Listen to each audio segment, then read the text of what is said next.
Hello friends, നമ്മുടെ ലോകേഷ് കനകരാജ് സംവിധാനം ചെയ്ത രജനികാന്ത് നായകനായ കൂലി സിനിമ തിയേറ്ററിലേക്ക് മിക്സഡ് റിവ്യൂസ് കിട്ടിക്കൊണ്ട് ഇപ്പോഴും ഓടിക്കൊണ്ടിരിക്കുകയാണ്.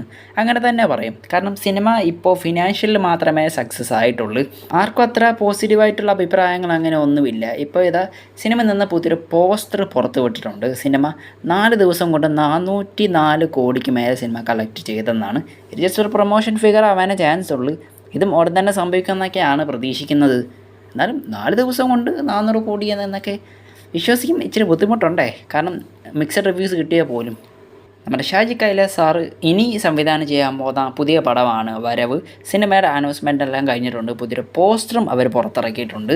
ജോജു ജോർജാണ് സിനിമയിൽ നായകനായിട്ട് വരാൻ പോകുന്നത്. സിനിമ ഒരു ത്രില്ലർ ആക്ഷൻ മൂടിപ്പെടുന്ന സിനിമയെന്നാണ് പറഞ്ഞിരിക്കുന്നത്. പുള്ളിക്കാരൻ ഇത് മുന്നേ ഹണ്ടൊക്കെ ഇറക്കി വൻ ഫ്ലോപ്പൊക്കെ തന്നെയായിരുന്നു. പുള്ളിക്കാരൻ തിരിച്ചു വരാൻ ഇപ്പോൾ ശ്രമിച്ചുകൊണ്ടിരിക്കുകയാണ്. അതെന്തായാലും ഈ ഒരു വരവ് എന്ന സിനിമയിലൂടെ സാധിക്കുമെന്ന് നമ്മളെല്ലാവരും പ്രതീക്ഷിക്കുന്നുണ്ട്. പിന്നെ ജോജു ജോർജ് ആണ് സിനിമയിൽ മെയിനായിട്ട് വരാൻ പോകുന്നത്. അങ്ങനെ ഒരു പ്രതീക്ഷയുണ്ട്. പുള്ളിയുടെ പണി എന്ന സിനിമയിലൂടെ നമ്മളെല്ലാവരും ഞെട്ടിയിരിക്കുവാണ്. അപ്പോൾ അത്യാവശ്യം നല്ല പ്രതീക്ഷയുണ്ട്. ഈ കഴിഞ്ഞു പോയ സ്വാതന്ത്ര്യദിനം പ്രമാണിച്ചുകൊണ്ട് മേജർ രവി സംവിധാനം ചെയ്യുന്ന പുതിയ സിനിമയായ ഓപ്പറേഷൻ റാഹത്ത് എന്ന സിനിമയിൽ നിന്നും പുതിയൊരു പോസ്റ്റർ അവർ പുറത്തുവിട്ടിട്ടുണ്ടായിരുന്നു. പ്രത്യേകിച്ച് ഗുണമൊന്നുമില്ല. ബാക്ക് സൈഡെല്ലാം കണ്ടിട്ട് നരേന്ദ്രമോദി പോലെയൊക്കെ തോന്നുന്നുണ്ട്. ശരത് കുമാറാണ് സിനിമയിൽ മെയിൻ റോളിലൊക്കെ എത്താൻ പോകുന്നത്.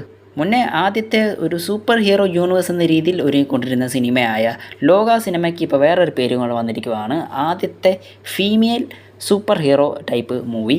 സിനിമയിൽ നിന്നും അത്ര എക്സൈറ്റിംഗ് ആയിട്ടുള്ള ഓരോ കാര്യങ്ങൾ ഇറക്കുന്നില്ലെങ്കിൽ പോലും പുതിയ പോസ്റ്റേഴ്സ് പുറത്ത് വിടുന്നുണ്ട്. മെയിനായിട്ടും ക്യാരക്ടർ പോസ്റ്റേഴ്സാണ്.